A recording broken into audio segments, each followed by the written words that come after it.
বিরতির পর স্বাগত। আজ গোটা দেশ জুড়ে রামনবমী পালন করা হচ্ছে, আর রামনবমীতেই আজ রাজ্যের মুখ্যমন্ত্রী ডক্টর মানিক সাহা তিনি রামনবমীতে বিশেষ পূজায় অংশগ্রহণ করেছেন। সাই বাবার মন্দিরে তিনি যান এবং পূজার্চনায় অংশগ্রহণ করেন।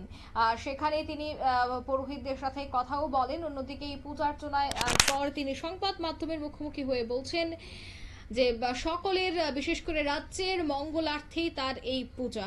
তবে কি বলছেন তিনি শোনাচ্ছি।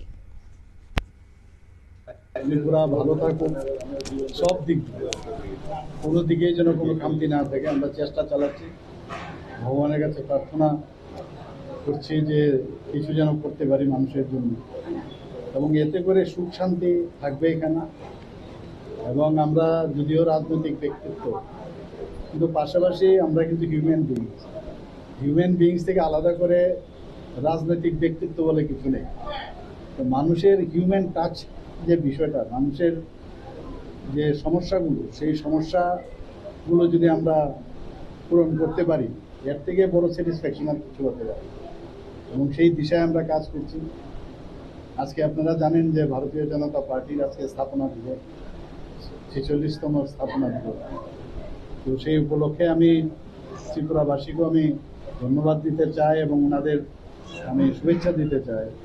যেভাবে মাননীয় প্রধানমন্ত্রী নরেন্দ্র মোদীজি দেশকে সামনের দিকে এগিয়ে নিয়ে যাচ্ছে, আজকে ইকোনমিক্যাল কন্ডিশনেই বলুন, কোথায় 11th পজিশনে ছিল সেই জায়গায় আজকে 5th পজিশনে চলে এসেছে।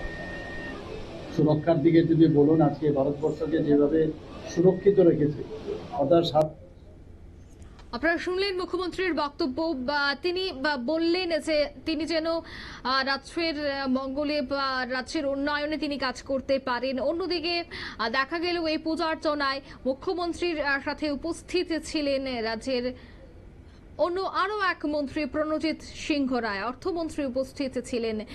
বিশেষ এই পূজার্চনার আজ আয়োজন করা হয়েছিল সাইবাবা মন্দিরে, এবং আমতলী সংলগ্ন এই সাইবাবা মন্দিরের এই অনুষ্ঠানে আজ সকাল থেকে দেখা গেছে সাধারণ ভক্তদের উপস্থিতি। নিয়ে নিচ্ছে ছোট্ট একটি বিজ্ঞাপন বিরতি, সঙ্গে থাকুন।